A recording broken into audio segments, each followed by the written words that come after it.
Parker's about to bring some people in. Table against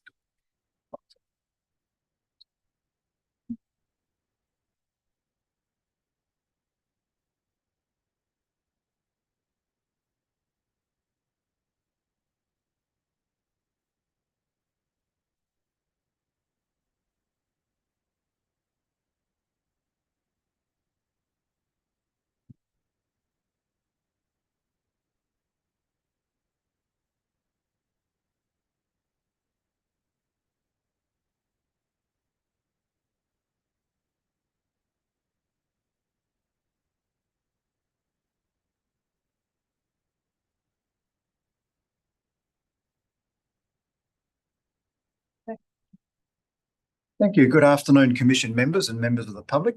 This meeting is being recorded and will be available for viewing via the Commission's website or YouTube. In opening the meeting this afternoon, I wish to make a brief statement. This meeting of the Commission is on two applications considered significant development under Part 17 of the Planning and Development Act. Part 17 grants the Commission temporary decision-making powers to determine proposals that can generate investment in the state to assist with economic recovery as we respond to the global COVID-19 pandemic. A major premise of Part 17 of the legislation is that it bestows upon the Commission a perceived unlimited level of discretion with respect to an application. The Commission recognises the responsibility it has in assuring that this discretion is exercised responsibly. As with any planning application, the Commission has the option to approve either or both applications subject to conditions, approve either or both applications subject to minor modifications and conditions, defer determination of either or both applications pending further information, or to refuse either or both applications. I wish to advise observers that Commission members may refer to technical devices such as phones and laptops throughout the meeting to assist them in considering the information before them.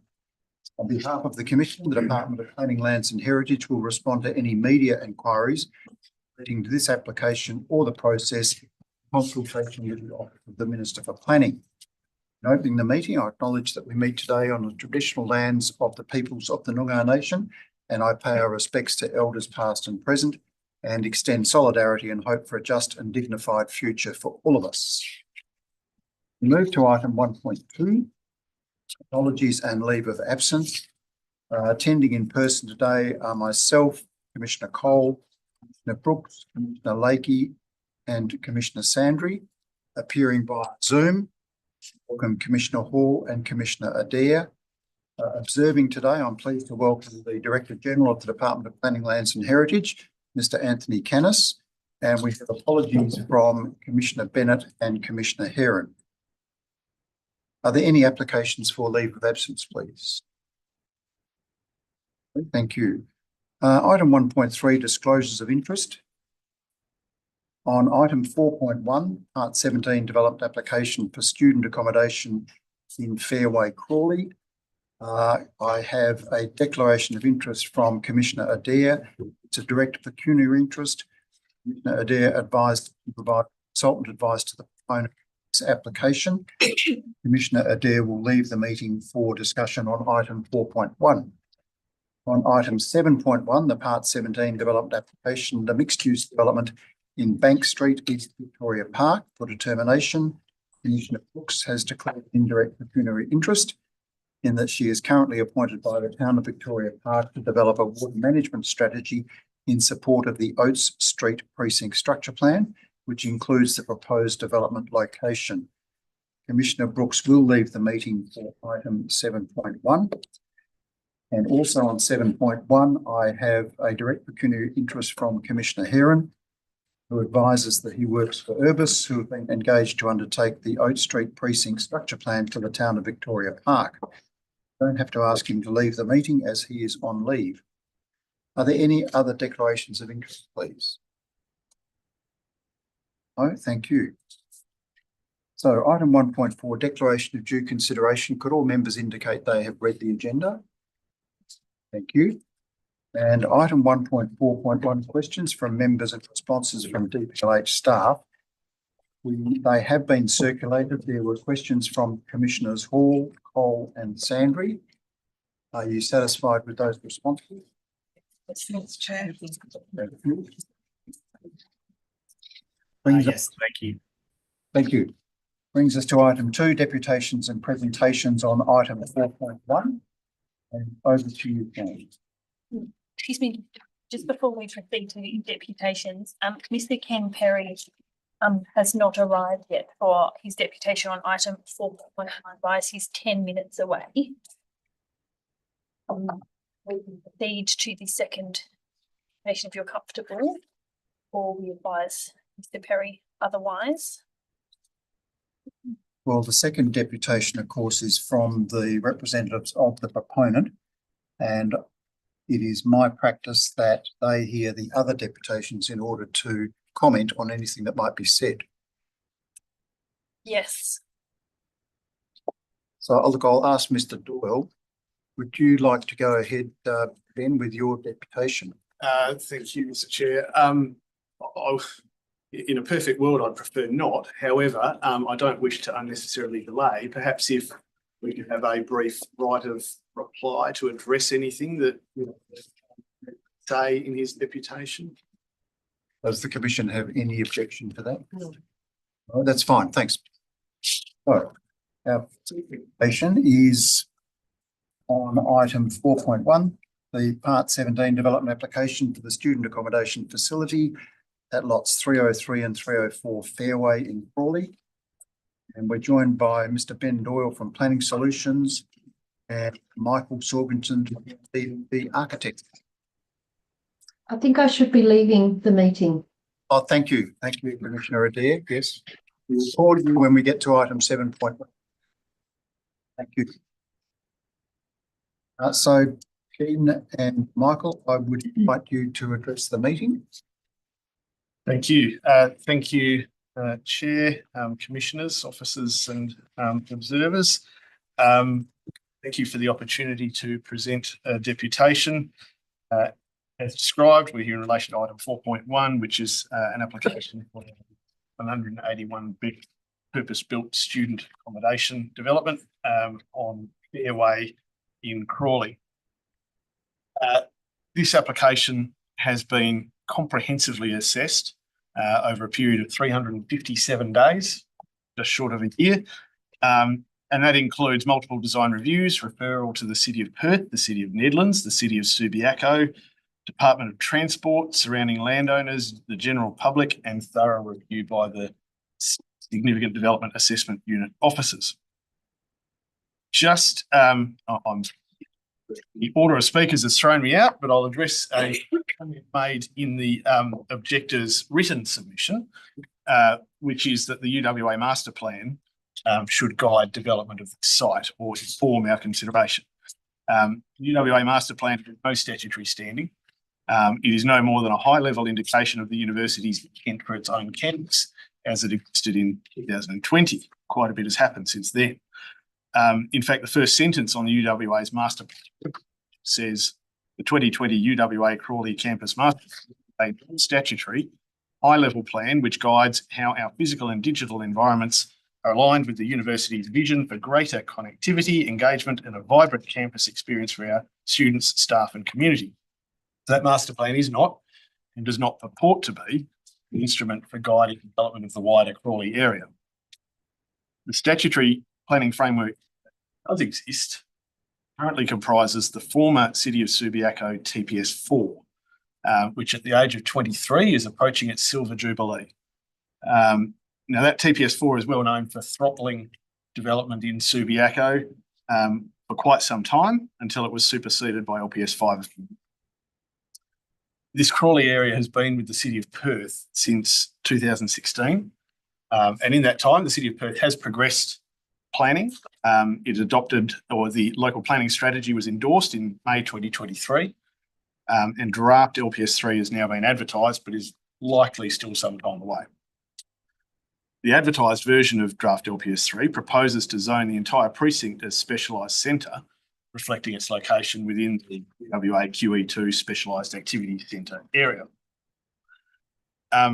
However, despite LPS3 being advertised, the WAPC in June of this year endorsed improvement plan number 63.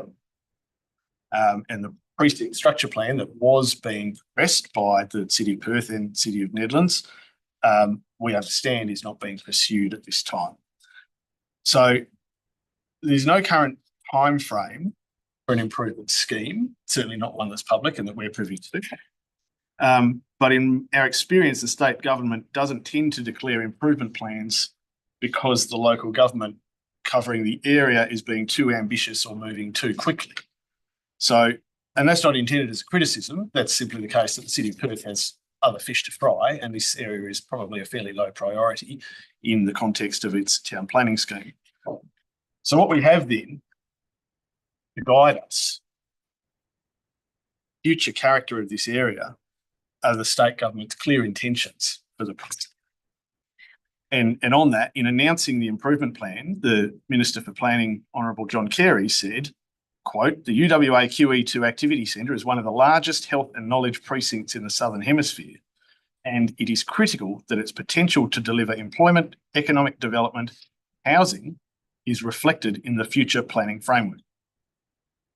So what we've got in this area is a precinct that more than anything else is part of the UWA zone of influence.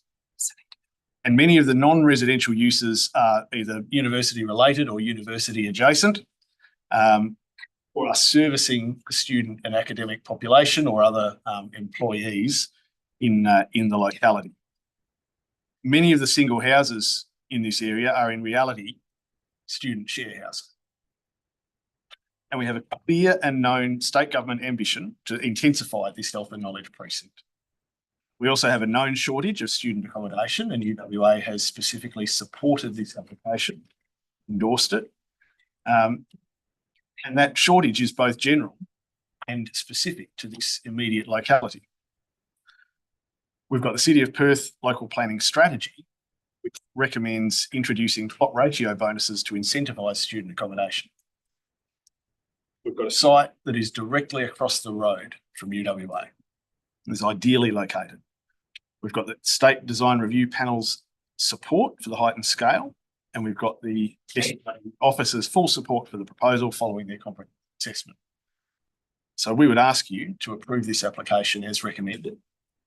We have identified a couple of conditions and an advice note that we would ask be modified slightly.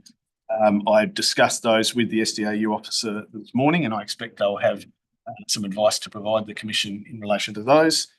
I trust our reasons for requesting those changes are self-explanatory, but certainly we're happy to provide further information or explanation if required. And we'd be happy to answer any questions. I'm joined, as I say, by Michael Jorgensen from DMG, the project architects. So hopefully we're well placed to answer any questions you may have. Thank you. Thank you very much. Commissioners, are there any questions, please, of the deputation? Thank you, Commissioner Hall. Thank you, Mr. Chairman. Ben, just wondering if you have any concerns with any of the other conditions that are recommended? Look, on balance, no. We have reviewed the conditions, and while there are certainly some that we would probably, if we had our way, word differently, on the face of it, they are all workable in our view. Thank you. Thank you. Any further questions, please, from commissioners? Thank you very much, Ben. Thank you, Mike.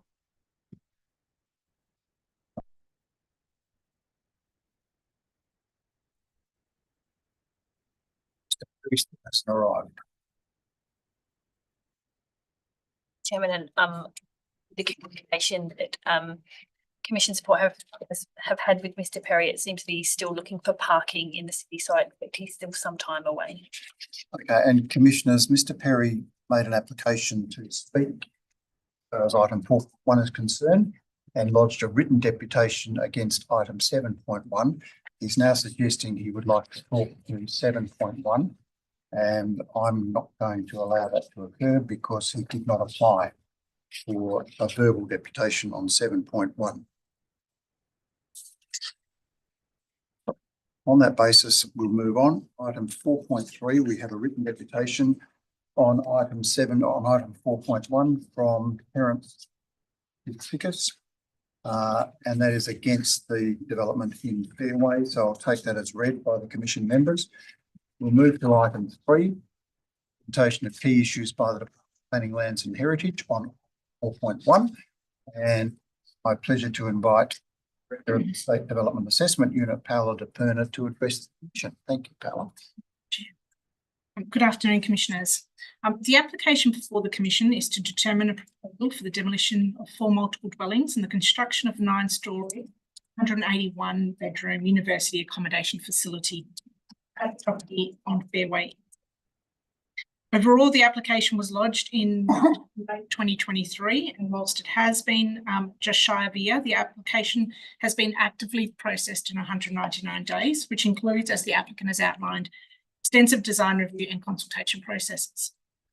Public and stakeholder consultation was undertaken in accordance with the established Part 17 process, and for the benefit of the public, the full content of all the submissions have been made available to the Commission, so Commission members are not relying solely on the summary outline. What the Commission has to decide today is whether the application and the current design of the building have been adequately addressing matters raised during the technical assessment, design review, and public and stakeholder consultation. Whilst the Commission is not bound by the requirements of the local planning framework in accordance with Part 17 of the Planning and Development Act, it must pay due regard to submissions received during consultation and the matters set out in Section 2756 of the Act.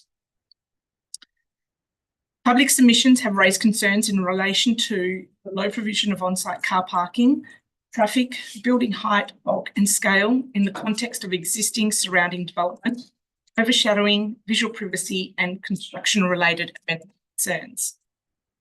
The City of Perth supports the use of the site for student accommodation, but does not support the proposed development on the basis that exceeds the building height and density provisions of the town planning scheme.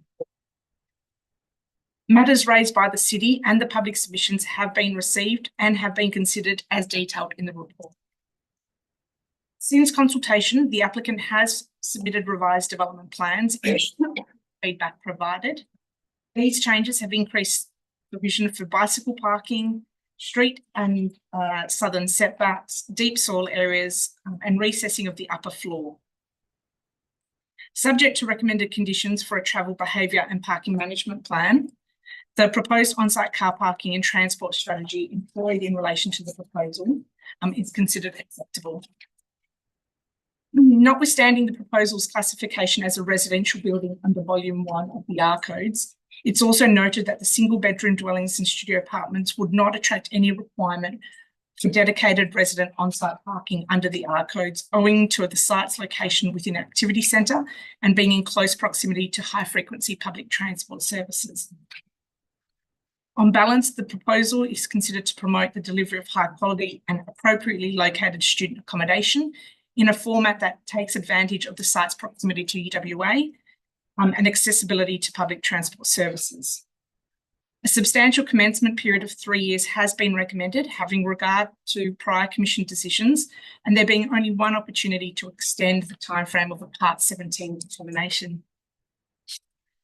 The applicant has outlined their intention to swiftly progress demolition and construction works if granted approval, and it would be considered open to the Commission to vary the recommended approval timeframe if it considers it to be appropriate.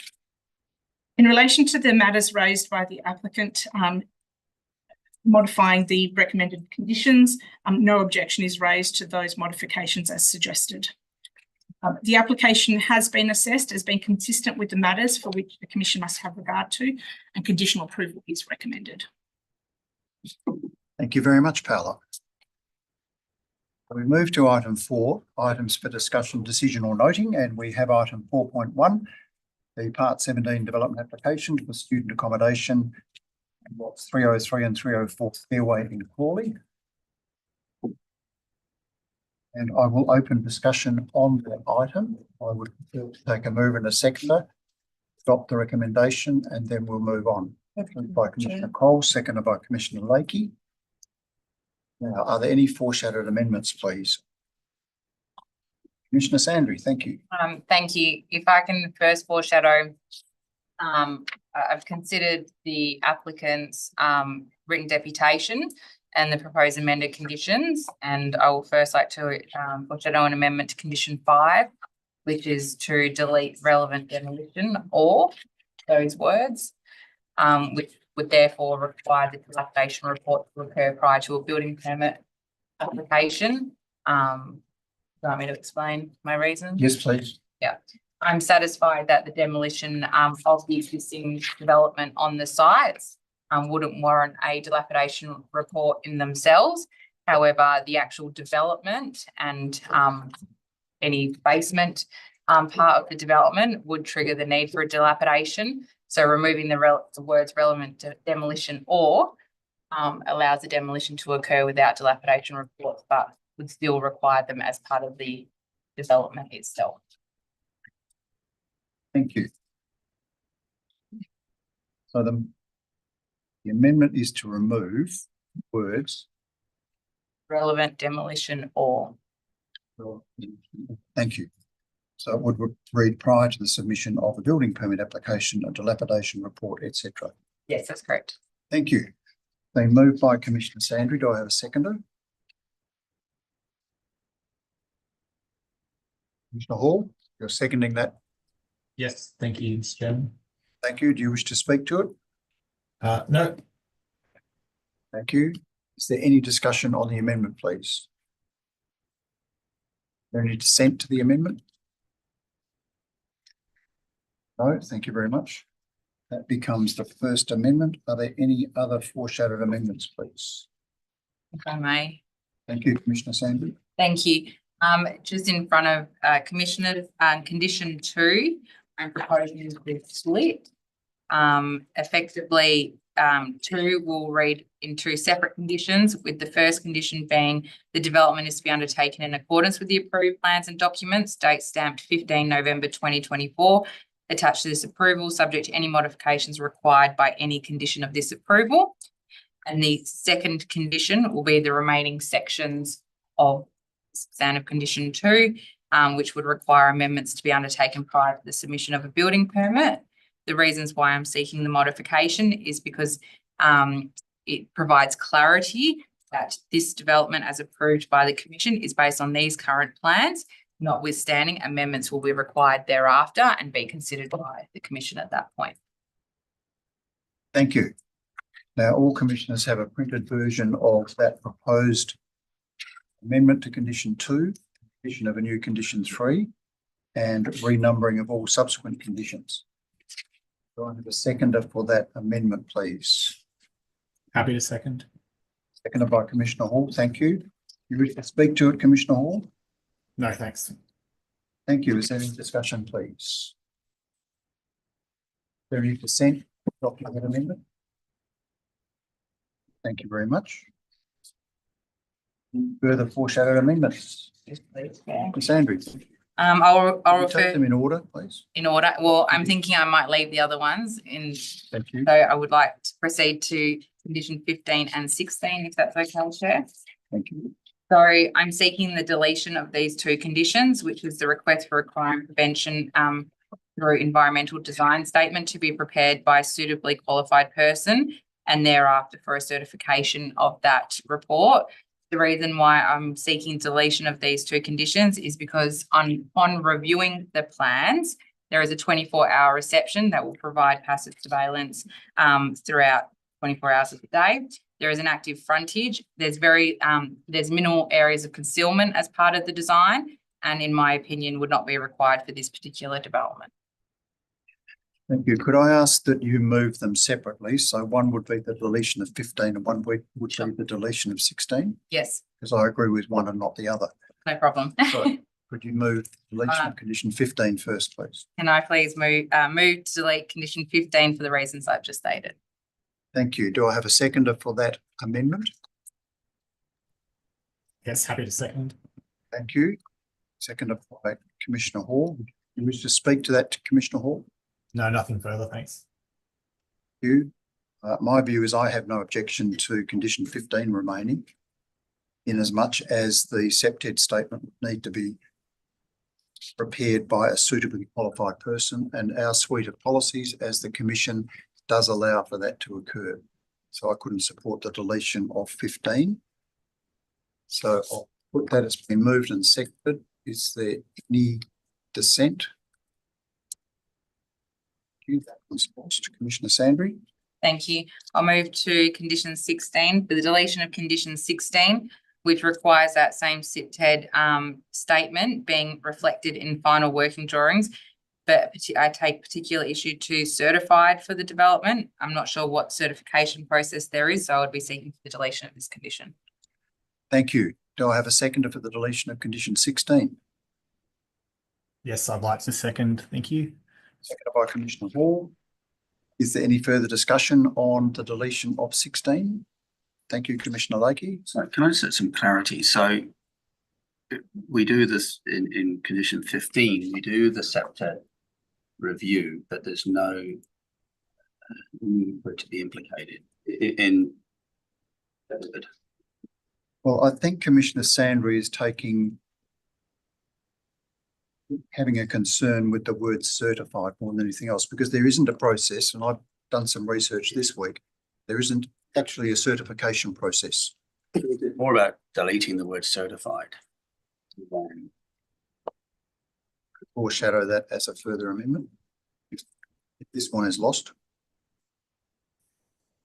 Chair, could I just seek SDAU advice? If we condition 15, do we need to have condition 16 for this to be implemented? Through the chair, the second condition is intended to ensure that any of the recommendations of the report is implemented. If there is certified, it can be replaced as either confirmed or verified. The intention is that those recommendations that the architect would ensure that the outcomes of that study would actually then be implemented in the plan. However, it would still enable it to function without that, given that the study has been prepared.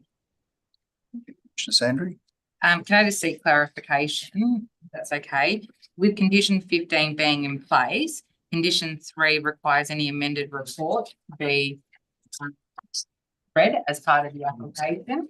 So in saying that, would that not mean that any of the responses provided through condition 15 and any of the resulted design modifications would thereafter have to be implemented? Through the chair, it can be interpreted in that fashion, yes. Thank you. So we have a mover and a seconder that we delete condition 16. Is there any dissent? No, that becomes part of the application. Renumbering of these is going to be. Any further foreshadowed amendments? I'm fine with the rest. Thank you. Mr. Chairman, I'd like to move an amendment, please. Thank you, Commissioner Hall.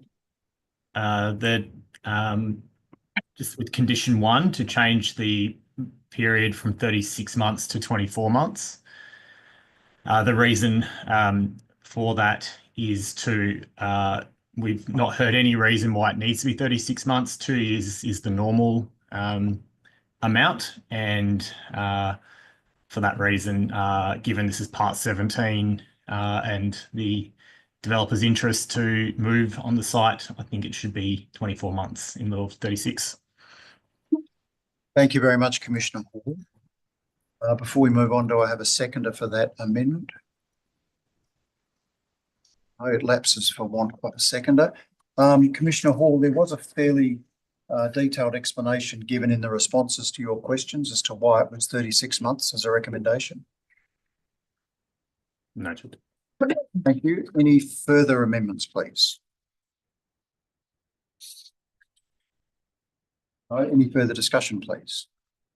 Chair, can I just make a very, very small comment? One of the things that struck me when I read this report was how responsive the applicant has been to the consultation feedback as well as the SDRP advice.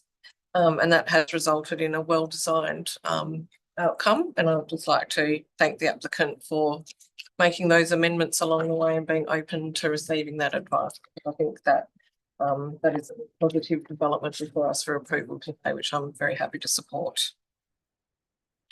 Thank you. With no further discussion, we have a mover and a seconder. Substantive. Is there any dissent? Very much.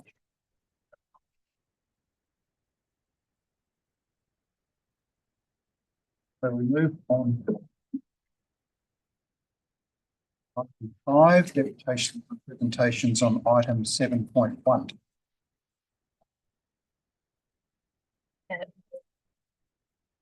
Commissioner Brooks, back.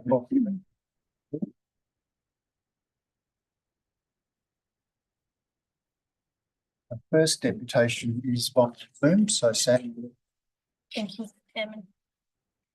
So we are going to be invited, joined by Robert Krushenk and Laura Zabitza from the town of Victoria Park. So I'll just promote them via Zoom.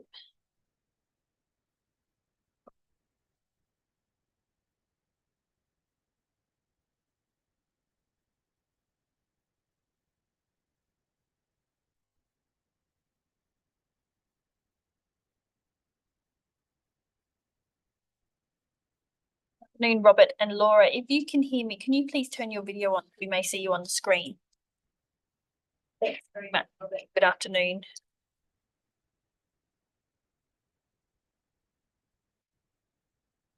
Good afternoon. Have Laura and we managed to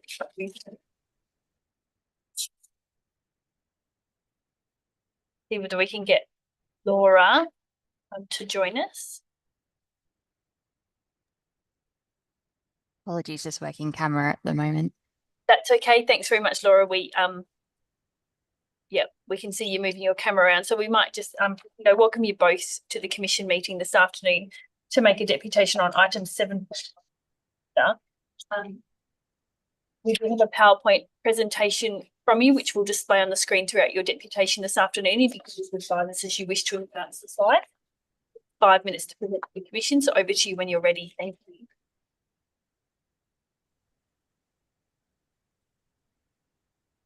Okay, thank you. You can hear me? Thanks very much.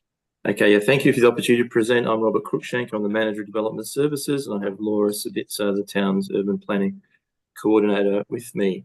Over the last 5 years, the town's undertaken some significant work in updating its planning framework. Relevantly, that's included the preparation of the town's first local planning strategy, which commenced in 2019, underwent community consultation, and was approved by the WAPC in 2022.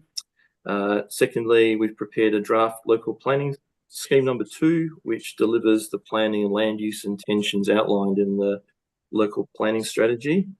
Draft LPS 2 was also the subject of extensive community consultation and was approved by the WAPC in October of this year and is to be gazetted next week.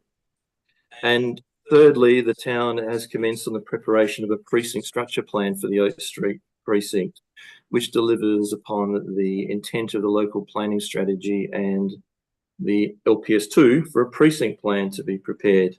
That's undergone some initial community consultation and is expected to be presented to the town's ordinary council meeting in February of next year for consent to advertise.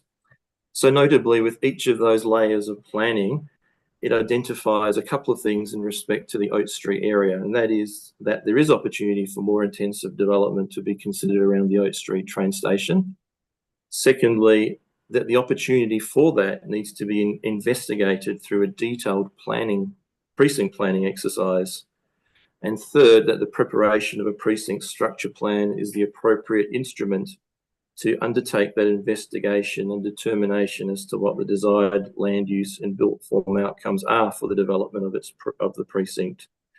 Through its approval of the draft, well, not the draft now, through its approval of the local planning strategy and the local planning scheme number 2, the WAPC has endorsed this approach and the need for a structure plan to be prepared for the Oak Street area.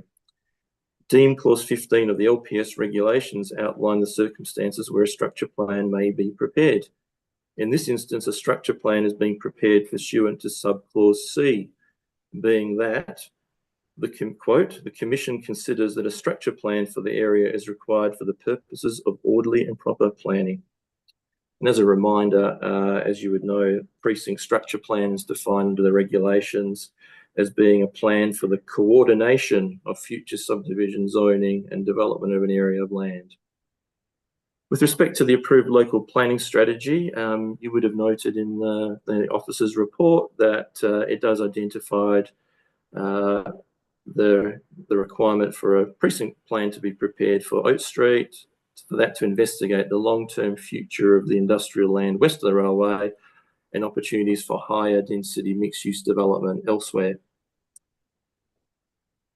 In terms of progressing the precinct structure plan, in November 2023, community consultation was undertaken in relation to the two scenarios that you see on the screen before you. One was for a more consolidated outcome. The one was for the more wider distribution of the density. Next slide, please. In May 2024, the council subsequently endorsed a preferred growth scenario, and that now underpins the precinct structure planning work that's been undertaken. Notably, the plan before you, which again informs this precinct structure plan, notes that building heights along Bank Street and a portion of Milford Street should be 6 stories, with a potential of up to 10 stories, where suitably located larger lots allow for a transition of height to lower scale residential neighbouring properties. The drafting of the precinct structure plan is now being finalised and reflects this growth scenario and is to be presented to Council in February 2025. So notably, having regard to these processes, it should be highlighted a few things. At the time of lodgement of the subject development application, being in December 2021, the draft local planning strategy had been in train for a couple of years, and the intent for a precinct structure plan to be prepared for Oak Street was well known. Secondly, the applicant elected to not wait for the orderly and proper planning process to run its course, being the completion of the PSP, and instead sidestep that process by lodging a DA. Thirdly, through advertising of both the draft local planning strategy and the development of growth scenarios, informing the PSP, the community have an expectation that a PSP will be prepared to guide and coordinate development outcomes in the future. Next slide, please. The town's view is that development is preemptive ahead of the town progressing the precinct structure plan. Approval of the development would undermine the extensive work that has been done by the town in consultation with the community and with the approval of the WAPC in establishing that a precinct plan is necessary to guide and coordinate future development of land. The development is ad hoc, and there is no existing or likely proposed planning framework that supports the development of the scale and kind proposed. When considered relative to the draft PSP, the proposed building height of 18 stories is significantly higher, significantly larger in plot ratio and scale, and the building does not appropriately transition to respect its lower scale residential neighbours. All in all, our view is that the building form and scale is completely at odds with the existing and likely future planning framework and the desired and likely built form through the structure plan area. Approval of the development may also potentially necessitate the town and the WAPC needing to revisit the design intent and principles that underlie the precinct structure plan, with potential further delays in finalising the new planning framework to deliver density equitably across the structure plan area. Approval would potentially prejudice a substantially progressed precinct planning exercise. Next, on this, talking to this slide, sorry, I should say. So we're just drawing attention to the WAPC's guidelines for development application discretion. And as is stated, it is rarely appropriate for an application for development that proposes a significant change to the existing character of an area, usually by way of height, bulk and scale, to be approved ahead of a more comprehensive plan for the area being progressed. Next slide, please. Just obviously highlighting that, as outlined in the SDAU officer's report, there are significant design concerns that have been expressed not only by the town, but by the State Design Review Panel and the government architect. Next slide, please. As also outlined in the officer's report, there are many unresolved matters: stormwater management, noise management, waste management, just to name a few. While respecting the applicant's position that the DA addresses a need for housing demand and affordability, this should not be at the expense of good design. The development of the site with a building of a more modest scale and form and more closely aligned to the draft PSP could also address housing demand and affordability objectives. While the Part 17 framework does require the WAPC to consider the economic benefits of the development, this is only one of a number of considerations. The economic activity generated by the development does not offset the negative impacts that could result from approval of the development. Development of this scale, or a more appropriate lower scale, will still generate economic activity. The desire for economic activity does not justify the poor design, adverse amenity impacts, significant departures from the planning framework, or the need to ensure orderly and proper planning. In conclusion, through the draft local planning strategy and local planning scheme number 2, the Commission has determined that a structure plan is required for the purposes of orderly and proper planning. The purpose of the structure plan is to coordinate the future development of the area. Approval of the DA of such a significant scale and form is at odds with the existing and likely future planning framework and can in no way be said to be consistent with orderly and proper planning. The WAPC has been asked to approve this DA in isolation and without ensuring coordination with the future development of other land in the precinct. The orderly and proper planning process is for the precinct structure plan to run its course, and that will determine the land use and built form outcomes, and thereafter development applications should be lodged and considered against the approved PSP. So we respectfully submit that the application should be refused. Thank you. Thank you very much, Robert. I've got the first question on the preferred outcome for the Station Core Bank Street precinct. The council has up to 6 stories, maximum 10 subject development bonus. Could you just explain to the Commission what the development bonuses would look like? They are still being developed by the strategic planning team, but I did have a copy. Sorry, if you just quickly bear with me.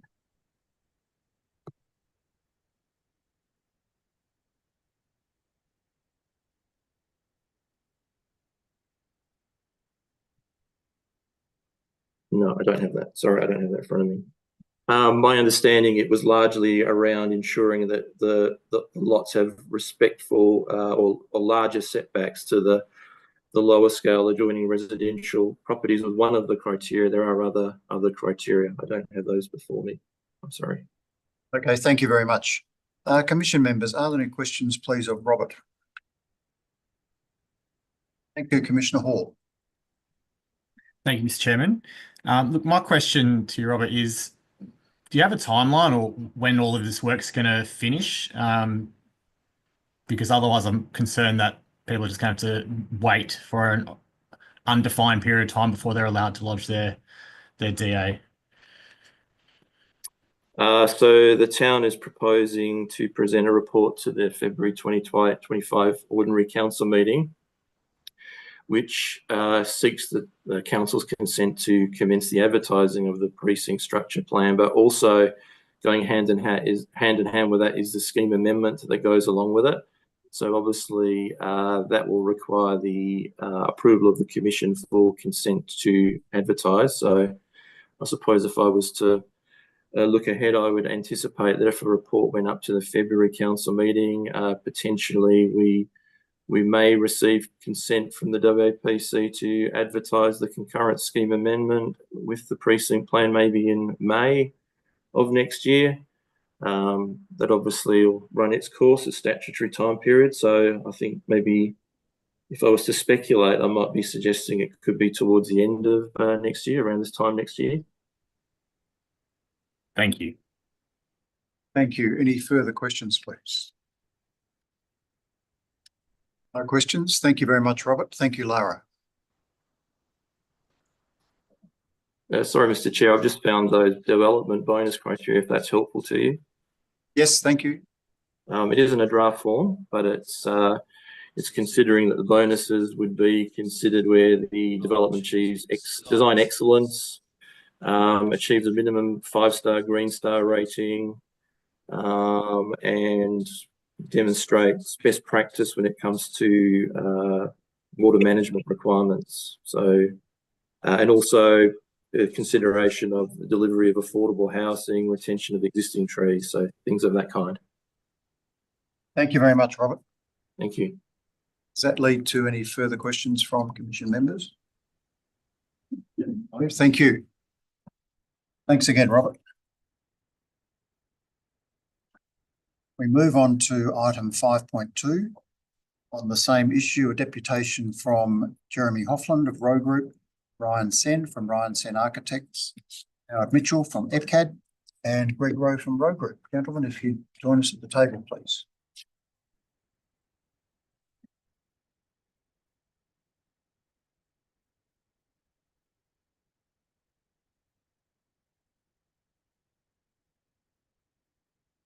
Jeremy, I believe you're going to lead off. Yes. Thank you. Ready? Good afternoon, commissioners. I'm Your PowerPoint presentation.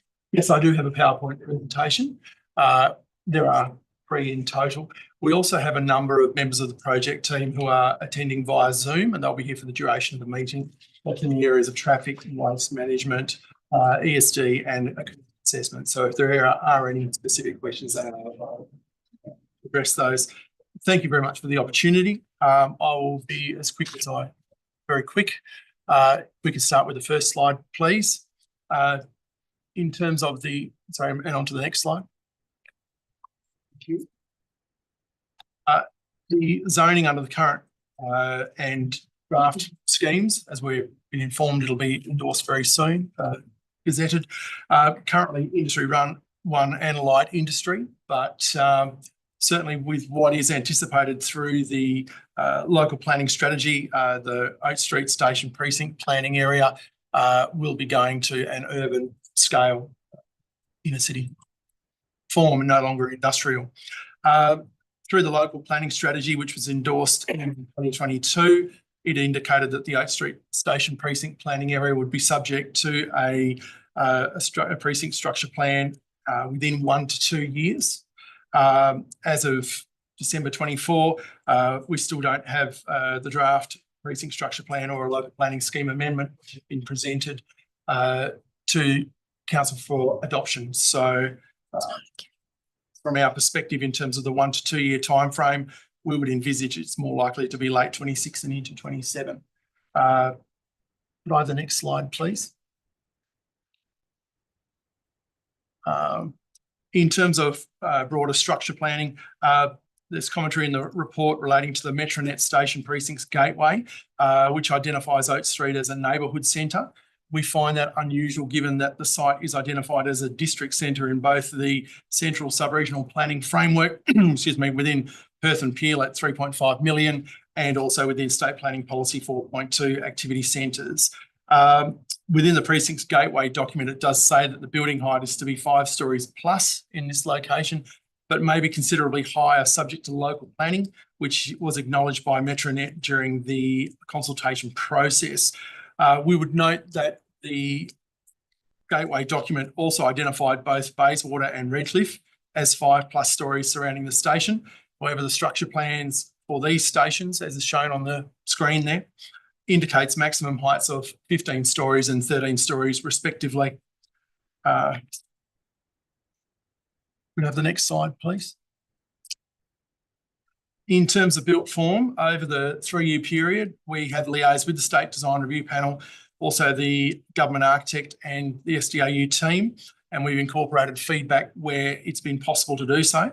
As part of this process, we have removed vehicle parking from the tower and included this within the basement to maximise passive surveillance of the train station and public domain. That's visible in the image to the left.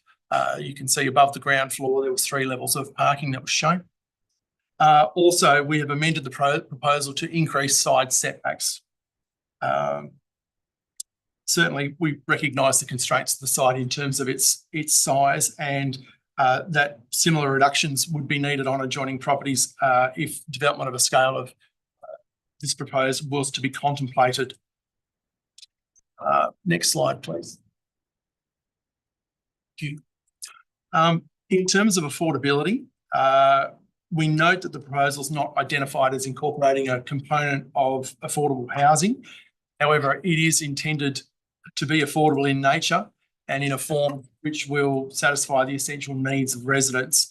The development does incorporate numerous strategies which are intended to maximise affordability, including the use of 3 common floor plates across levels 3 to 17.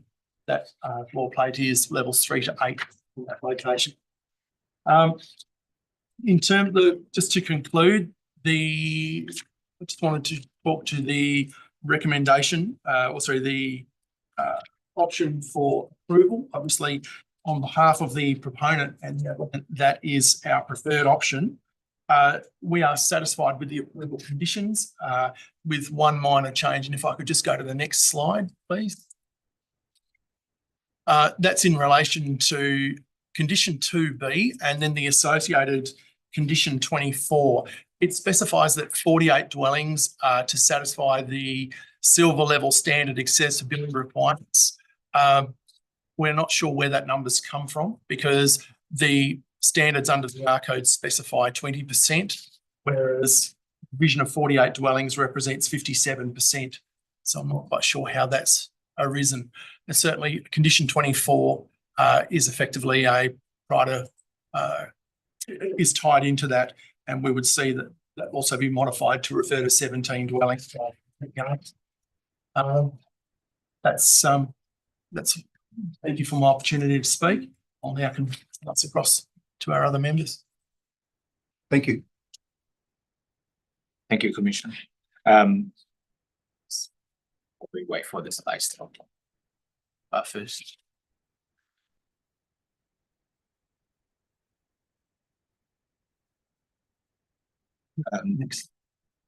Next slide, please.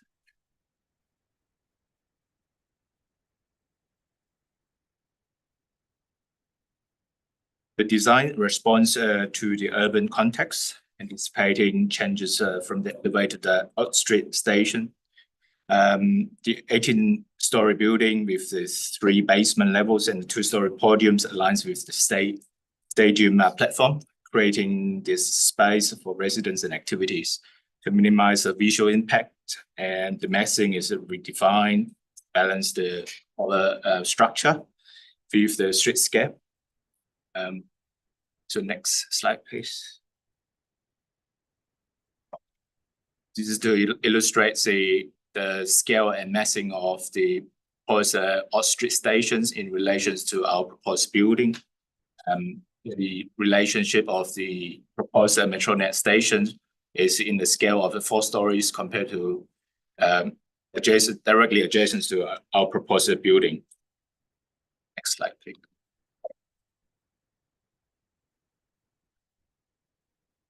This is to illustrate the winter garden introduction design features to the building. Winter gardens reduces noise, enhance privacy, and offer indoor greeneries. They improve energy efficiency, flexibility while acting as dust screen. Glazed facade maximize insulation, natural lights, and aesthetic, combining energy efficiency with market appeal. These are the 2 examples of the Perth Hub and 238 Adelaide Terrace with a full glazed facade for residential apartments. Next slide, please. The design responds to the site location, addressing noise, privacy, sunlight, and wind, using an integrated approach that optimizes cost and efficiency. A northeast and northwest facade feature glazing and winter facades for sunlight and street engagement. And southeast and southwest facade balance privacy, light, wind control with vertical patterns and shading in additions to winter gardens. Next slide, please. This is to demonstrate that all the highlighted units would have the cross ventilation due to the dual aspects designed that would ensure the comfort and well-being of the residents who uses the building. I'll pass it on to the next presenter. Thank you. Thank you. Could have the next slide, that would be, thank you.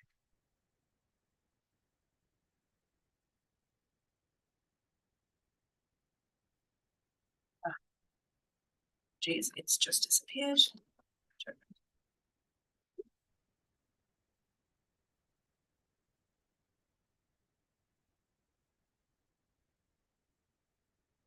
Possibly a few things I can say before the slide is up. There we go. For a start, it's quite unusual for me to be involved in such a small aspect of an urban landscape, and that's related to the frontage of the development and the scale and size of lots that are now being considered around the station site. First of all, context and constraints. The urban landscape is shaped by its site limitations, particularly on this particular site, potential building foundations and the below ground structures. And that obviously restricts deep root zones for plants and large tree growth. However, we have considered that in the proposal that are before you. Despite these constraints, the design does integrate fairly substantial greenery wherever it can do.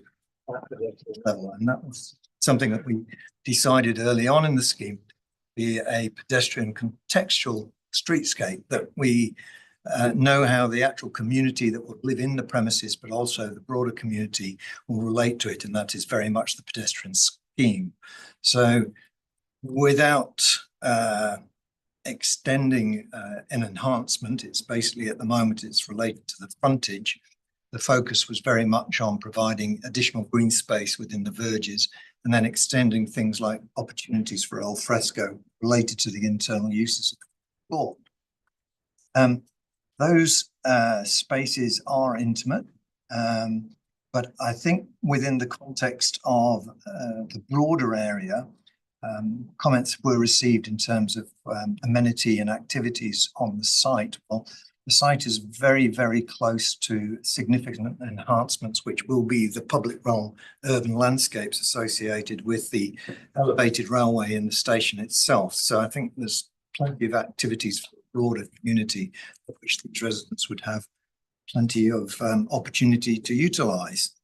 So within this level of development, early on discussions looked at different options for how the residents of this particular building might also recreate within this lot. And the sort of Sky Gardens ideas came up. Next slide, if we can go up, to two basic platforms which are located to provide opportunities for both mixed community activities. So there's sufficient space for meetings, for group activities, barbecues, etc. They were simply formatted for flexibility. We know that we can get plant growth, significant plant growth at these levels, well tested elsewhere. We've achieved it elsewhere. It does look like there's quite a lot of paving, but that's all to do with ensuring that the space will take large numbers of people from the residents if they want to meet and recreate at any one time. It should be noted on the right-hand side, if you look at the second floor plan, there's a foyer. This glazed enclosed area is an internal-external space that we can utilise for weather-proofed activities internally, but it flows out onto the blocking. So they're simple, robust spaces. Vegetation we know will grow in those areas. It softens the building and emphasises the setback visually. But I think it's also important to understand that within the broader urban landscape, the setback requirements, which not requirements, the setbacks that have been adopted by the architects, we've tried to emphasise that with vegetation on purpose for the visual aspects within the broader landscape. This will be emerging very different urban landscape, urban forms over the coming years. And much as the landscape in front of you associated with this building is quite small and intimate, it has been taken very seriously to try and relate it to the built form and its broader context. I'll take any questions. Thank you. Thank you very much, gentlemen. Commission members, are there any questions, please, of deputation?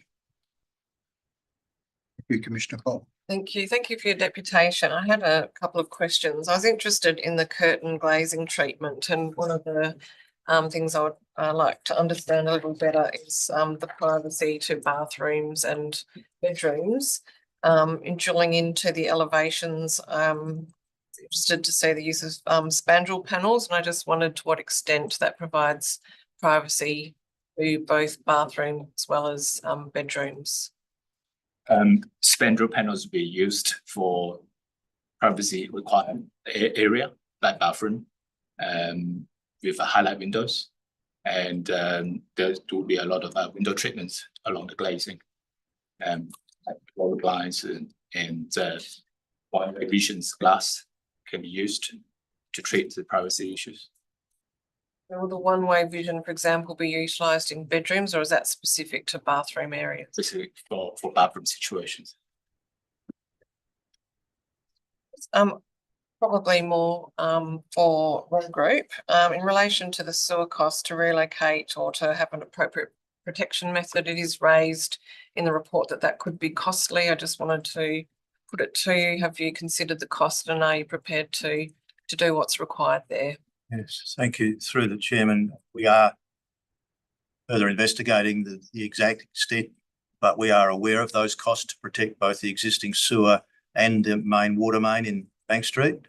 There's also a consideration of cost for undergrounding some of the overhead power system.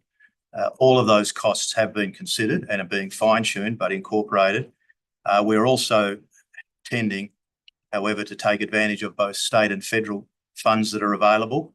The commissioners may be aware there is a $10 billion federal fund available for assistance to infrastructure changes, and we do intend to avail ourselves of those applications. Okay, Chair, can I ask another? Yes, by all means. Condition 27 does require, and it's in your sustainability report, that you will meet a minimum 6.5 and average 7.5 Green Star certification. Given the level of discretion that you are seeking here, can you guarantee that you're able to meet that requirement? A guarantee is a very high bar, Commissioner, but the intention is certainly there. We've conveyed that condition, all of the conditions, to our client. I had confirmation today from our client that those conditions, other than one of the two that Mr. Hoffland referred to, are acceptable, and we can achieve those conditions. In relation to that matter as well, we've conferred with our sustainability consultant, and that hasn't presented any issues from their perspective. Thank Can I go back, Ryan, to the spandrel? Could you explain the materiality of the spandrel? Spandrel would be a vision glass up externally, and then there will be an opaque solid lining internally. So there will be a cavity between the two layers of finishes, and then in some instance there will be some sort of insulations being installed in the cavity as well to improve the thermal performance. And then internally you'll probably just see plasterboard finished internally. So from internal you feel like it feels just going to be a solid wall situations. Thank you. Commissioner Hall. Thank you, Mr. Chairman. My question is to Jeremy. Have you reviewed the conditions that have been drafted should this be approved? Yes, they've been reviewed by the project team and also by the proponent. The condition relating to the condition 2B and 424 are the two conditions that have been identified requiring amendment. Thank you. And can I just ask specifically on condition 2A, we're suggesting that there's part of the building that is outside development site, and on plans there is portions shown that would be outside development site. Could you just talk to what the impact of that would be and whether that is acceptable to you or not? So condition 2A is the proposed building is to be contained within the development site. I understand there are features of the building on the Bank Street verge, so that extend beyond the lot boundary. We don't concur with that. We don't believe that the building does actually encroach beyond the development site. If the architect would like to speak to that, but that was no building structures going beyond the boundary. If it would help the commission through the chair, there are landscape improvements that go beyond site, which is basically in the virgin paving areas. Chairman, there is a reference in one of the paragraphs in the report that I must say perhaps left us a little confused because it goes to this point. But for clarity and certainty, there is no element of the development that is proposed to go beyond the cadastral site boundaries. Thank you, Mr. Rowe. I'm looking for a particular plan that would indicate there's an architectural feature that ekes into the road reserve, shall we say? I just can't find it at the moment. That's the reason the condition is there. Chairman, again, for clarity and certainty, if that turns out to be the case on our documents, we're quite content to leave that condition. Thank you. Thank you. Thank you, Commissioner Hall. Any further questions, please? Thank you, Commissioner Cole. So I just would like to raise the extent of the curtain glazing and the enclosed balconies. I wanted to ask, whilst you're not formally offering affordable accommodation, part of your proposal is that this is an affordable offering of some sort. And I wondered how closely linked the curtain glazing and the enclosed balconies is to that notion of affordability, given the advice that's been received both from the SDRP and from the government architect. I just thought that was important to raise. Chairman, I might offer a start to that response from the Deputy Chair. The first part, the affordability question, has been put to us on a number of occasions as a question, but not a requirement. The notion of achieving some level of market affordability in this location is alive from our client's perspective, and we are told that apartment sales will be at a starting of 400,000 through to of the order of $700,000, which on the metrics that we understand can demonstrate an affordable component. In terms of the winter gardens or the enclosed balconies, I'm not necessarily connecting your question to the affordability. The purpose of the winter gardens is to provide better and greater amenity. The notion of whether they add additional cost has not been put to us as a problem, but we accept that creating a winter garden does add cost in the context of an open balcony. But our considered view and our client's experience is that they add significantly to the amenity of the occupant. As to whether they will alter the affordable apartment profile, we're not in that position at the moment, I'm afraid. Thank you, Commissioner Sandry. Thank you through the chair. Thank you for the deputation. This is more around substantial commencement. So what's the time frame for getting to ground with the development? And through yourself, our current instructions are that we be on site at the end of next calendar year and completed in 27. Thank you, Commissioner Lakey. That was my question. Thank you, Commissioner Hall. Thank you, Mr. Chairman. Just in relation to conditions 2B and 24, which refers to 48, Jeremy, you mentioned you're wondering where that came from. Can I just clarify what is the number that you would be seeking or you believe to be the case? Thank you, through the chair. From the design codes, we understand that the requirement is for 20% of the overall number of dwellings. We have 85, which means 20% represents 17. So just clarify, so if the condition was changed to 17, that number? Yes, within the development, I understand, correct me if I'm wrong, that we do actually have 17 dwellings which are designed to the silver level standard within the development. Thank you. Thank you, Commissioner Hall. I will get the director to address that issue during her summary. Thank you. Take that notice, Pella. Any further questions, please? Commissioner Hall, you've still got your hand up. No? Okay, thank you. So there are no further questions. Thank you very much, gentlemen.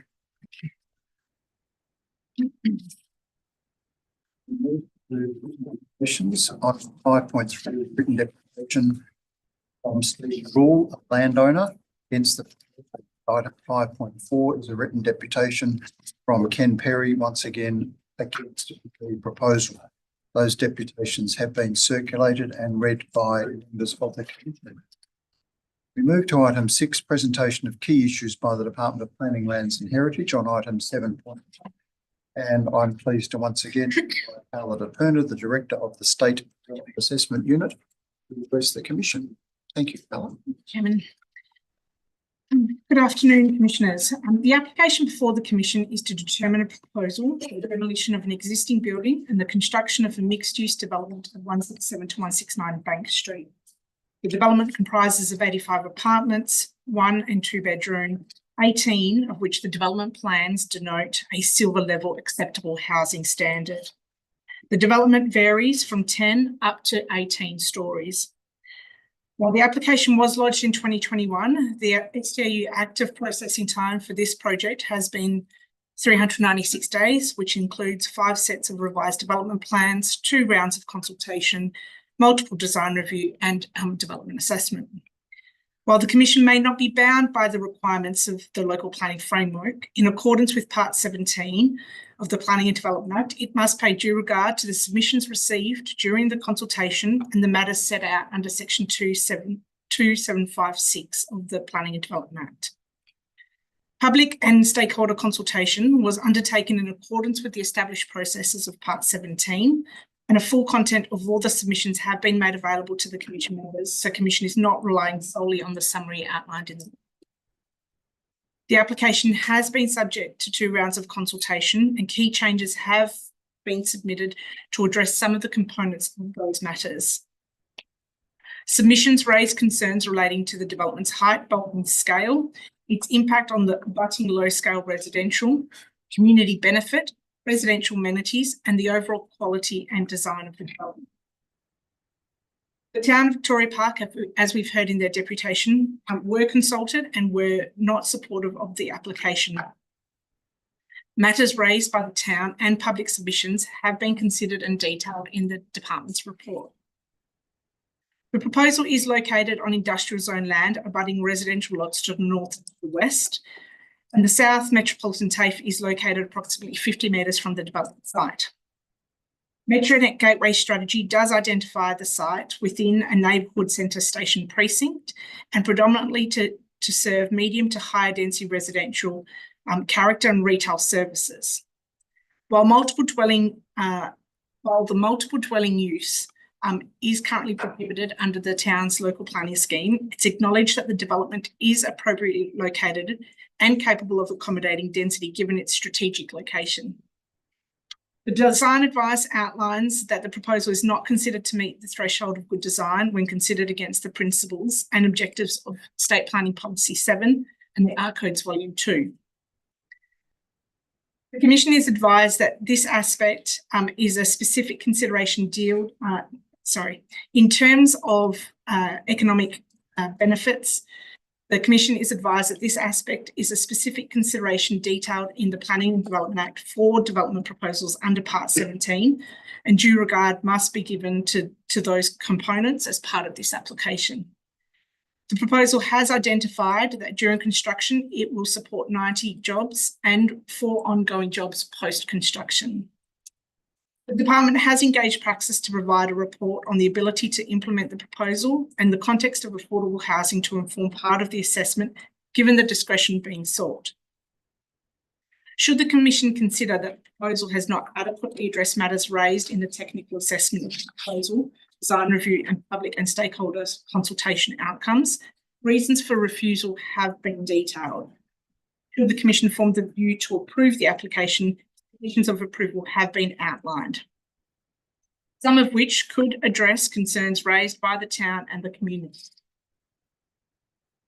While the applicant is seeking determination, it is open for the Commission to defer the application. However, the Commission is advised that should deferral be contemplating, it would be providing an indication that the development is supported in principle, however, not just there to address the matters through modification.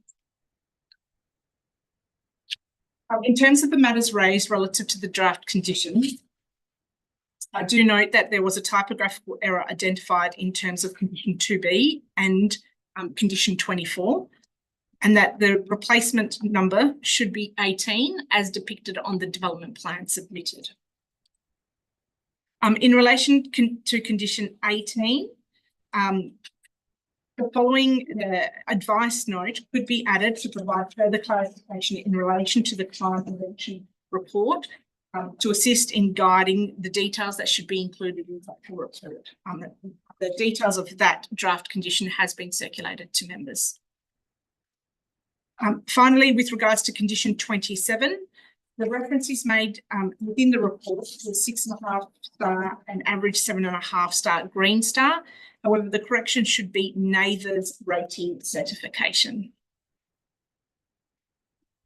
In relation to the component about the portion of the development which projects beyond the site boundary, it's noted that floor plans on levels 8, 8, 9, 10 and 11, 12 and 17 do show a portion of the building facade projecting over the lot boundary. If there's any other further questions, I'm happy to take those. Thank you very much. Commission members, are there any questions, please, of Paola?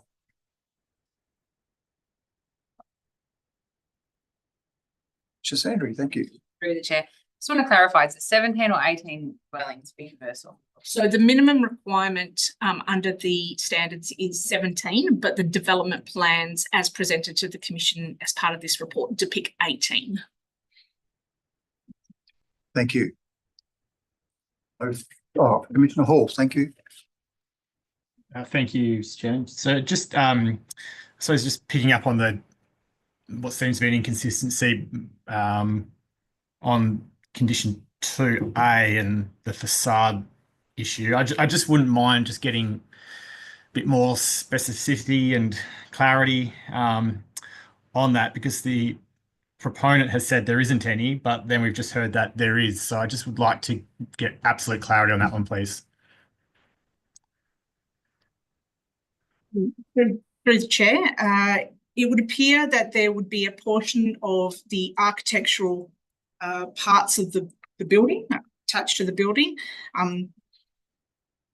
that would extend over that lot boundary. So as I said, across those levels, it would appear to be extrusions at each of the levels, potentially with fins projecting into the boundary, over the boundary, sorry. Okay, just the east-west elevation or the cross-section that's provided within the development drawings do highlight that projection over the boundary. Commissioner Hall, it's quite clearly shown on drawing SK121 and SK122, SK123, etc. The applicant has said that they are prepared to accept the condition. Thank you. Thank you, Commissioner Layton. Thank you, Tom. One of the comments from both the deputation from Parliament and also Town Victoria Park was around the time frame for the local scheme to go through the process, and that we could be here another 2 years before that's resolved and action goes through the process. I know this wouldn't necessarily be an SDAU if there was a refusal. Are you able to comment on that to get an idea of what sort of timing? Through the chair, in terms of the current status, we could only really at this point in time or at this juncture provide comments as to where it is at this point. Yeah. As the town pointed out, it would be speculating other decisions of the Commission in relation to the timing of that. Fundamentally, the Commission is presented with a development consideration and the status of that planning framework in terms of the due consideration that should be afforded. There have been a number of tribunal decisions which speak to a decision being made based on framework that is applicable at the time.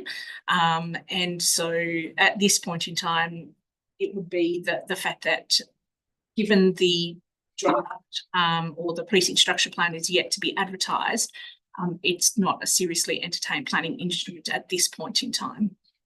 Take due regard. The provisions of Part 17 do give the Commission extraordinary discretion to, or extraordinary powers to exercise discretion, and on the same token, it does allow it to give regard to any matter it considers relevant. So that's probably the only primary departure from traditional planning principles. Any further questions of Paola, please? No, thank you very much, Paola. We move then to item 7 and 7.1, Part 17 development application for a mixed-use development at Lot 2 and Lot 3, numbers 167 to 169 Bank Street, East Victoria Park, for determination. And to start the discussion, or a mover or a seconder to either Part A or Part B of the recommendation. Yeah, I'll move Part B for discussion. Thank you. Commissioner Cole has moved Part B. Do I have a seconder? Part B. Happy to second. Thank you. Paul. So it has been moved and seconded. Now, are there any foreshadowed amendments? Thank you, Commissioner Cole.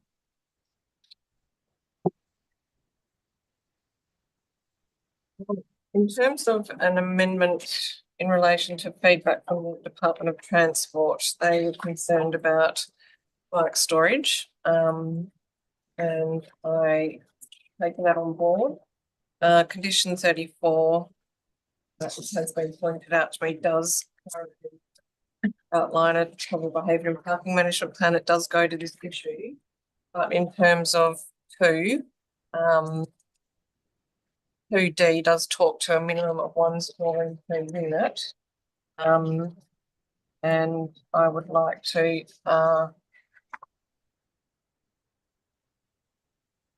include further wording that, and I'm just a bit confused here that I've got the correct.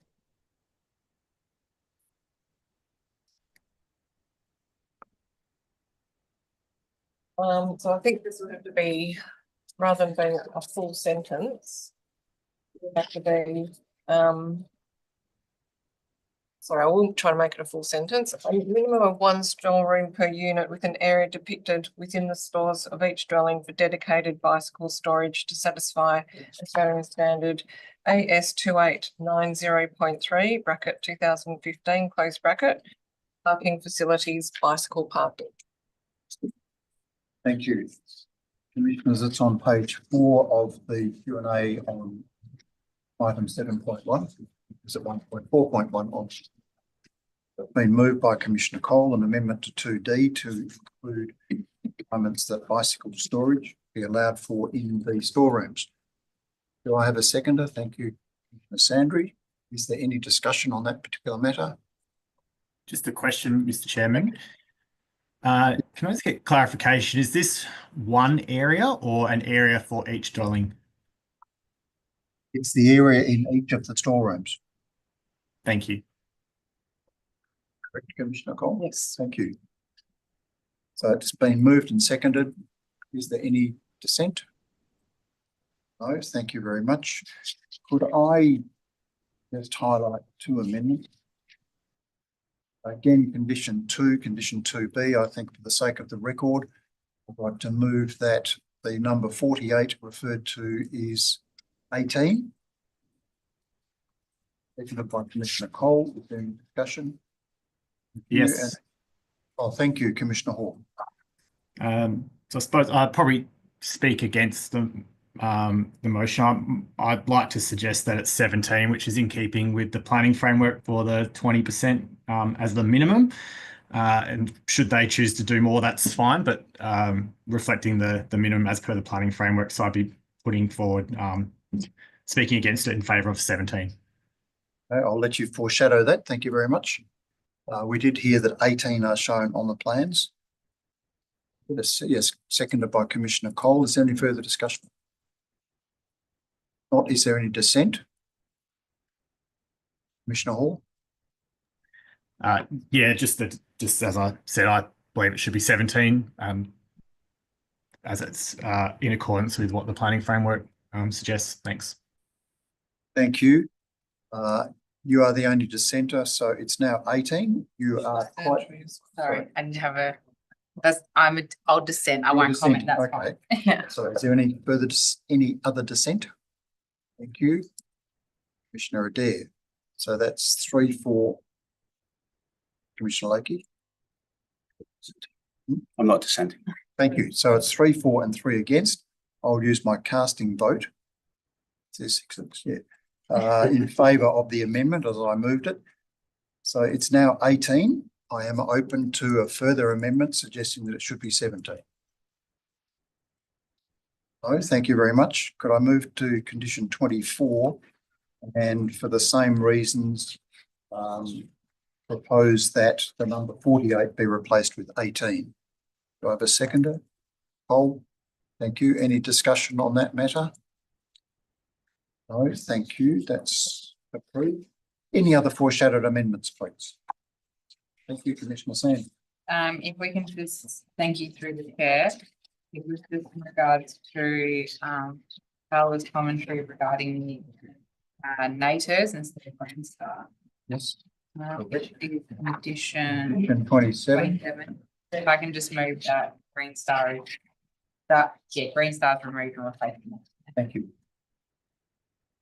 That's an amendment to condition 27. I have a seconder. Nicole, any discussion? No, thank you very much. That amendment is part of the recommendation. Any further amendments? Nicole, thank you. I had a modification in relation to bathroom glazing, but I'm satisfied by the responses to the painful effect, so I will leave that one. But this one goes to condition 2, a new additional clause, so that would be part E. This goes to the layout. So I'm proposing following wording, which is on page 5 of the questions asked on this item. Modification to the apartment layout of each dwelling to ensure that the dwellings address amenity and functionality and build quality design principles of State Planning Policy 7.0, design of the built environment to create functional, well-proportioned, accessible apartment designs and include but not limited to internal wall changes that improve circulation and reduction of non-functional corridor space, improved natural ventilation levels and the layout and functionality of rooms so they can be comfortably occupied and easily furnished. Would you like reasons for that, Chair? Yes, please. The reasons for putting forward this amendment is in response to some of the SDRP and government architect advice in relation to the usability and functionality of apartments. In particular, I think it was highlighted that the southwest corner apartments were quite problematic in their layout. So in response to that concern about functionality for occupants of the building, I have forward this amendment. Thank you very much. Do I have a seconder for that amendment? Seconded by Commissioner Lakey. Speak to the amendment, Commissioner Lakey. No, I think I just to endorse what Commissioner Cole outlined, and particularly the feedback from the design review. Thank you, Commissioner Hall. Mr. Chairman, just before we Nicole did mention that would be 2E. Our understanding it should be 2G, just confirming that. That's Right. Apologies. 2G. 2G, gotta get my alphabet right. Okay, thank you, Commissioner Hall. Thank you, Mr. Chairman. I just would dissent and like to speak against that motion, if I may. Yes, by all means, thank you. I agree with the intent. However, I just don't think it's a relevant planning condition that can be enforced. I think it's relates to internal layout, which is not sort of fundamental to the development approval. And I just don't think it's needed, and I'd prefer to see development approvals with fewer conditions rather than more. Thank you. Thank you very much.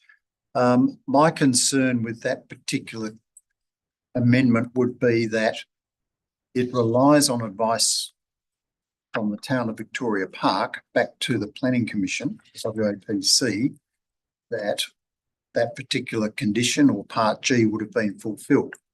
I don't believe that we have the expertise either amongst the Commission or the town of Vic Park to actually be able to form judgment on what is a better internal layout residential units. That's my Commissioner Henry. Thank you. I agree with the intent of the condition. The only difficulty I have with it is its ability to be measured, similar to what you're suggesting, Chair, particularly because SPP 7.0 is objectives and principles based. So there is a lot of judgment that goes with that. So it would be difficult, I think, to try and measure what would be better, and in the opinion of the Commission as well. That is the only reason why I won't be voting for it. But I do agree with the intent and those matters. Thank you, Commissioner Adair.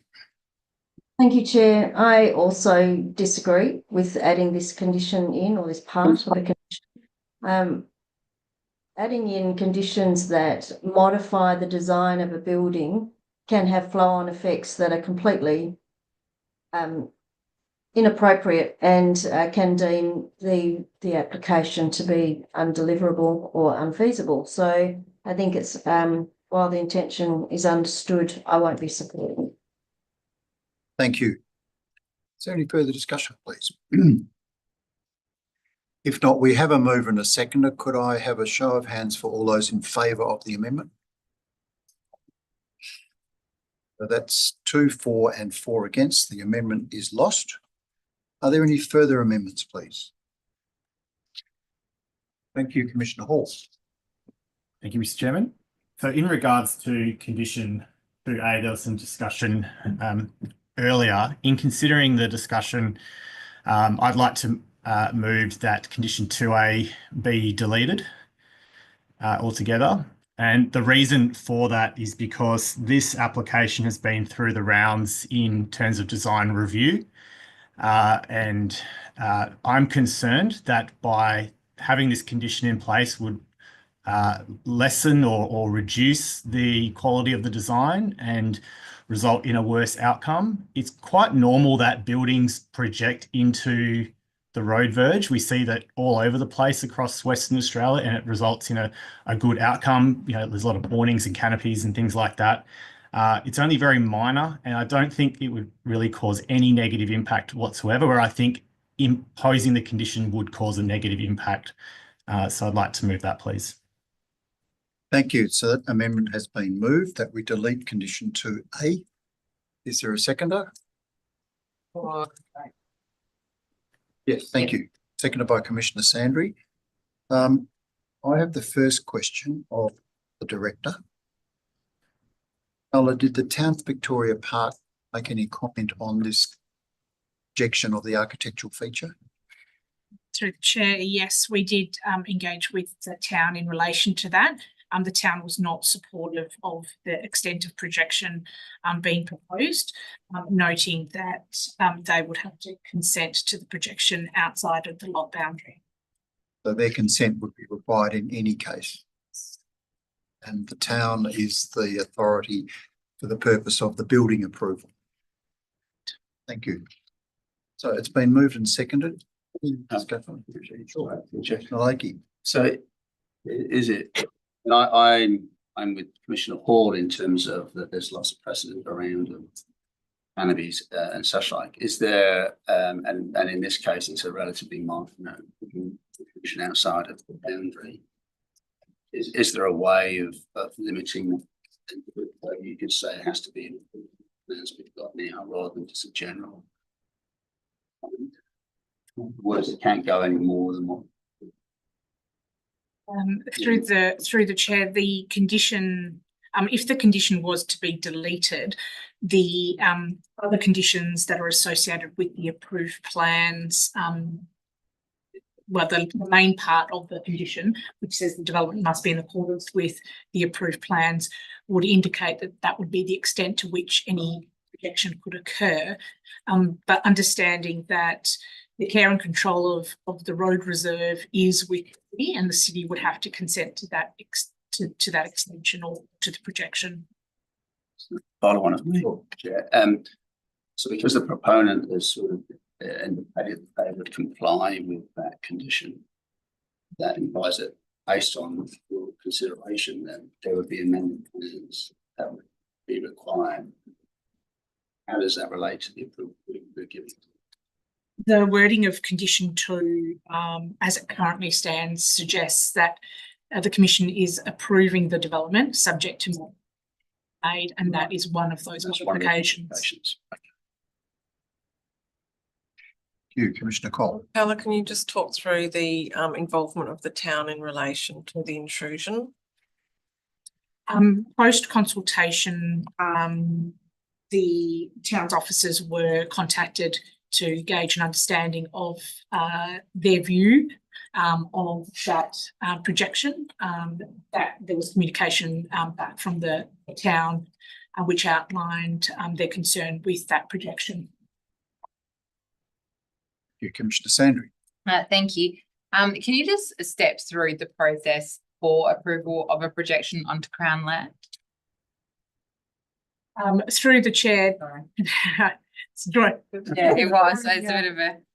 Through the chair, the projections in terms of inter-Crown land would fall under the Local Government Act. Given the Commission's and the Department's general non-involvement in those matters, we would liaise with the town in terms of what that process would ordinarily look like. I understand that there are some mechanisms within the Local Government Act to allow for projections to occur, but it's at the discretion of the local government for that to take place. So through the chair. So just to clarify, the department doesn't have anything to do with projections into Crown land? It's not Crown land. So the land is vested for care and control as a local road by the local government in that instance, and so they have care, control and maintenance over that. As Crown land, given its allocation to local government, the local government becomes the primary decision maker in relation to activities on that land. Thank you. Any further questions, please?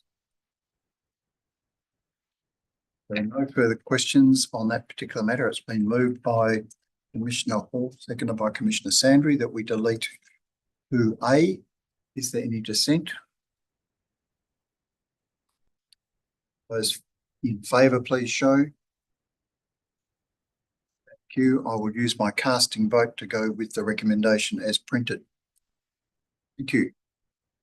Is there any further discussion or shadowed amendments? Not those. Thank you, Commissioner Sandry. Thank you. I do have one. I'll see how it goes. Just with condition 1, the development approval is only valid for 36 months. I would propose to amend that to 24 months, as I asked a question of the applicant on the floor today as to when they will commence, and they advise that they will commence at the end of 2025. Thank you. Thank you. It's been moved by Commissioner Sandry that we amend condition 1 to replace 36 months with 24 months. Do I have a second? Happy to second. Thank you, Commissioner Hall. Is there any discussion, please? Thank you, Commissioner Lake. For clarity, but I so traditionally in 24 months and in these applications, and so I'm trying to understand why it's 36 and not 24. I mean, I've read obviously the paper. I still understand what the paper is. Through the chair, the period for which substantial commencement has been applied across applications under Part 17 have varied. In Initially, in the applications determined they were between 12 and 18 months because it was deemed that these projects would be capable of commencing quite swiftly, and that the intention was as part of the economic recovery drivers that that timeframe was considered appropriate. Over the course of time, and given the changes in the economic status, including access to building builders, the cost of equipment and the supply of labour, it had been recognised that those shortages have resulted in delays in implementing approvals. So much so that modifications were made to Part 17 during 2022 to allow for a single extension of time to be granted. So that being said, is that the timeframes in more recent applications have typically been of 36 months and consistent with those with.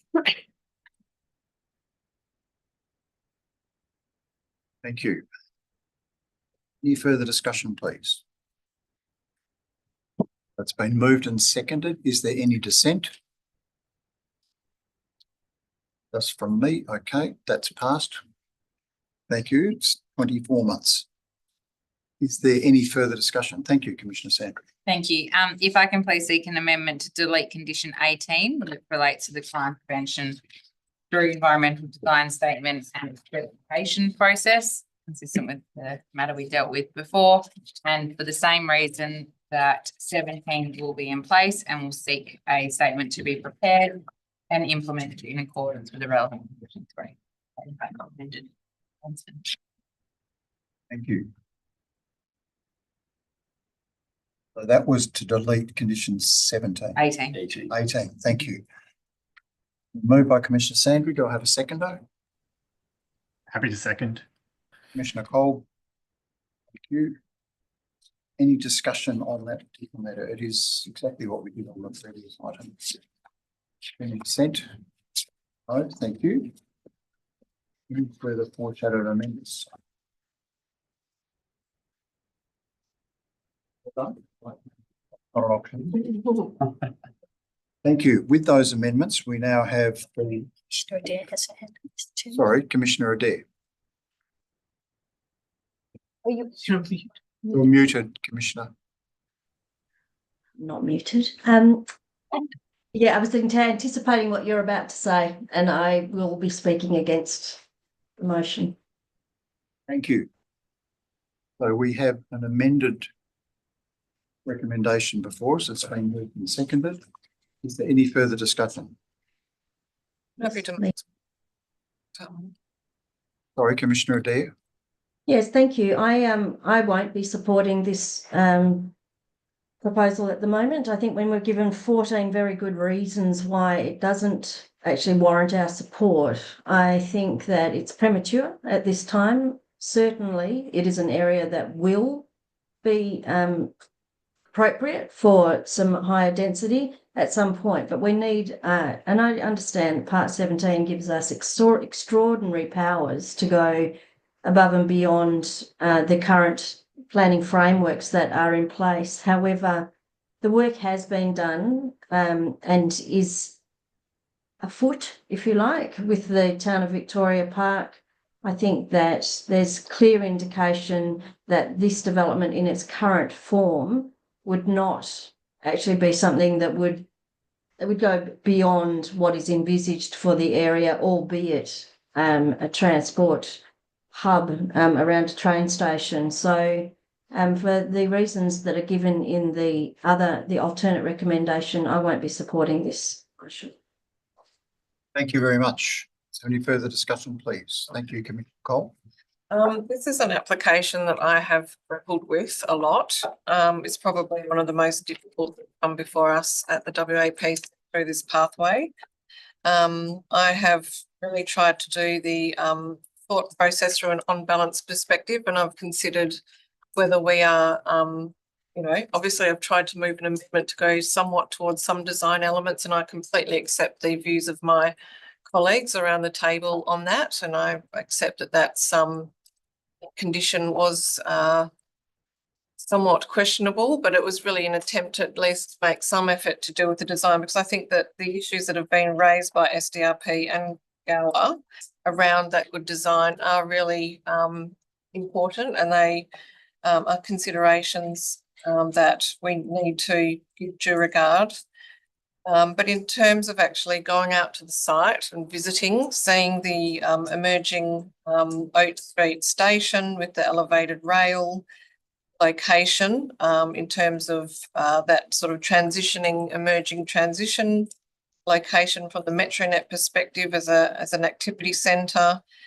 This is actually on the edge of the industrial precinct, and it is adjoining a single residential dwelling to the north and group dwellings to the west at the rear.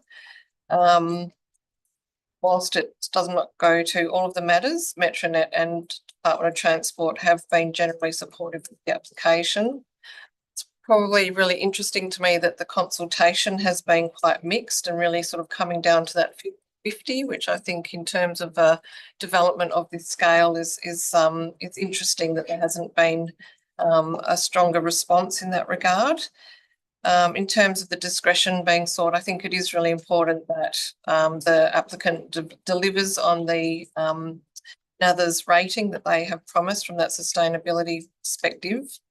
And I think parking has been raised as an issue in terms of its affordability and potentially oversupply, but it's probably worth mentioning that it is actually a 14-bay shortfall. And essentially, I've really tried to think, are we better with this or better without it? And where we are in terms of the need for housing, in terms of the location, in terms of it being opposite a Metronet station, an elevated rail station. On balance, where I've landed is that I feel it's better to approve it to refuse it. It's not for me to say I'd prefer something better, because that's not before us today.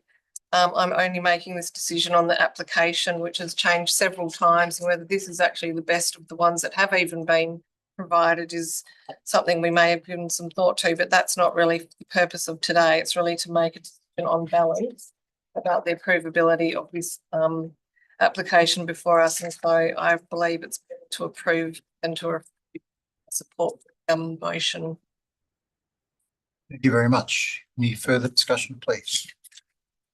Chair, I think the mover just spoke, so she just closed debate. Thank you. So with that, I will put the recommendation. All those in favour, please show. Those against? Thank you. Would you like that recorded, Commissioner Adeb? Thank you. That closes out item 7.1. Move to item 8. What's been noted, 8.1 is the WAPC Part 17 Delegated Authorities Decisions, a report for noting. So I have a mover and a second that we note the report, moved by Commissioner Layton, seconded by Commissioner Cole. No dissent. Thank you. We move to item 9, State Administrative Tribunal applications. There are still 3 with the tribunal, one against energy facility, the wind farm at Flat Rocks.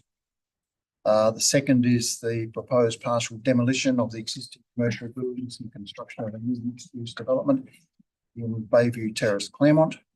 And the third one is lot 1001 Claysbrook Road, the continued operation of the Wholesome Concrete Batching Plant. So no decisions there as yet. Commissioner Sanders, the whole of that question.